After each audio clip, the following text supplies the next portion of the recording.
যদি এই শাস্তিগুলো থেকে আমরা নিজেদেরকে পরিত্রাণ রাখতে চাই, জাহান্নামের আগুন থেকে বাঁচতে চাই, জাহান্নাম থেকে আমরা বাঁচতে চাই, তাহলে আমাদেরকে কি করতে হবে? এই নামাজ, নিয়মিত 5 ওয়াক্ত নামাজ আদায় করতে হবে। আল্লাহ আমাদেরকে 5 ওয়াক্ত নামাজ জামাতের সাথে আদায় করার তৌফিক দান করুন, সকলে বলি আমিন। কিতাবের মধ্যে আছে বেনামাজিদের 5টি শাস্তির কথা। বেনামাজিদের 5টি শাস্তির কথা আছে, 5টি শাস্তির কথা। 1 নম্বর, বেনামাজিদের জীবনে কোনো বরকত নাই। তার বরকত কে কেড়ে নিবে? আল্লাহ কেড়ে নিবে। বরকত দেয় কে? আল্লাহ। বেনামাজিদের জীবনে কোনো কি নাই? বরকত নাই। সে যত পয়সা উপার্জন করুক তার চাহিদা পূরণ হবে। অনেক মানুষ আছে দেখবেন যে হুজুর 1.5 লক্ষ টাকা, 2 লক্ষ টাকা, 3 লক্ষ, 5 লক্ষ টাকা মাসে সে বেতন পায়, মাস শেষে কিছুই থাকে না, কোনো বরকত পায় না। বুঝে আসছে? কেন? সে বেনামাজি। মসজিদের, সারা দেশের মসজিদের ইমাম মুয়াজ্জিনরা 5,000, 7,000, 10,000, 15,000 টাকা এরকম বেতন পায়, কিন্তু তাদের জীবনে বরকত নাই। তারা ক্রাইসিসের মধ্যে আছে, কষ্টের মধ্যে আছে। এ কথা কেউ বলে না। আল্লাহ পরিচালনা করে। কারা পরিচালনা করে? আল্লাহ পরিচালনা করে। কারণ সে নিয়মিত নামাজ পড়ে পড়া, নিয়মিত নামাজ পড়ে পড়া। আল্লাহ আমাদেরকে সবক গ্রহণ করার তৌফিক দান করুন, সকলে বলি আমিন। তাহলে আজকে আমরা প্রতিজ্ঞা করি আমরা নিয়মিত নামাজ আদায় করবো ইনশাআল্লাহ। 2 নম্বর, সে ক্ষুধার্ত পিপাসার্ত অবস্থায় মারা যায়। কিতাবের মধ্যে আছে 7 সাগর, 7 সমুদ্রের পানিও যদি তাকে দেওয়া হয় এরপর তার পিপাসা মিটবে না। বিপাসিত ক্ষুধার্ত অবস্থায় সে মারা যাবে। মৃত্যুটা অটোমেটিক যন্ত্রণাদায়ক। এরপরে সে সময় যদি আমার পিপাসা লাগে কলিজাটা যেন পেটে যায়। আল্লাহ এবং মৃত্যু থেকে আমাদেরকে হেফাজত করুন, সকলে বলি আমিন। 3 নম্বর, তার কবর সংকীর্ণ হবে। বেনামাজিদের কবরটা কি হবে? সংকীর্ণ হবে। এতটা সংকীর্ণ হবে, এক পাশের পাঁজরের হাড়গুলো অপর পাশে ঢুকে যাবে, অপর পাশগুলো অপর পাশে চলে আসবে, এভাবে চলে আসবে। এতটা কবরটাকে এভাবে সংকীর্ণ করে দেওয়া হবে। এই শাস্তিগুলো কাদের? বেনামাজিদের। আল্লাহ আমাদেরকে হেফাজত করেন, সকলে বলি আমিন। 4 নম্বর, তার কবরে অগ্নি জ্বালিয়ে দেওয়া।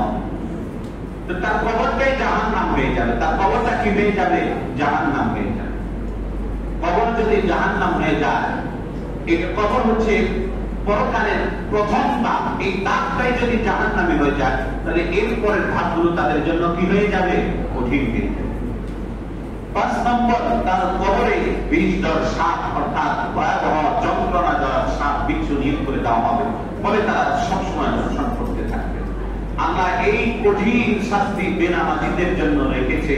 আমরা যদি শাস্তিগুলো থেকে বাঁচতে চাই, তাহলে নিয়মিত আমাদেরকে নামাজে আসতে হবে, নামাজ পড়তে হবে। আল্লাহ সবাইকে তৌফিক দান করুন, সকলে বলি আমিন। 2 নম্বর, জাহান্নামে যাওয়ার কারণ। আনিল মুজরিমিন মা সালাকাকুম ফি সাকার ক্বালু লাম নাকু মিনাল মুসাল্লিন ওয়া লাম নাকু নুতঈমুল মিসকিন। দ্বিতীয় জাহান্নামে যাওয়ার কারণ হচ্ছে আমরা অভাবীদেরকে, ক্ষুধার্তদেরকে আহার দিতাম না, খাবার দিতাম না।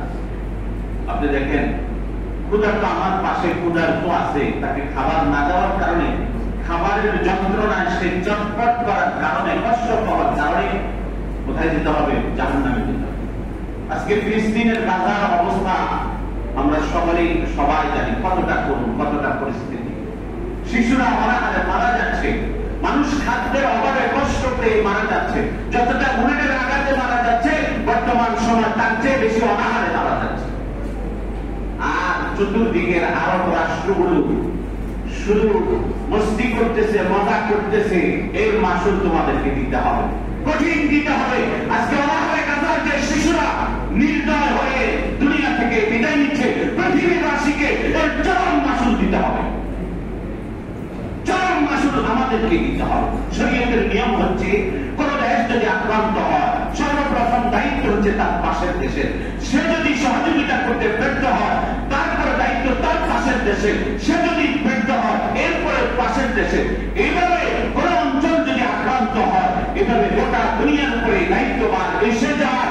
এখন দুনিয়াবাসীর দায়িত্ব গাজার ক্ষুধার্ত মানুষের আহারের ব্যবস্থা করা। কিভাবে করলে ব্যবস্থা হবে? যা যা করার প্রয়োজন তাই তাই করা, না হয় তারা যে অনাহারে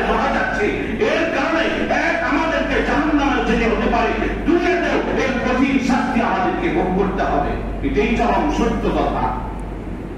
আল্লাহ আমাদেরকে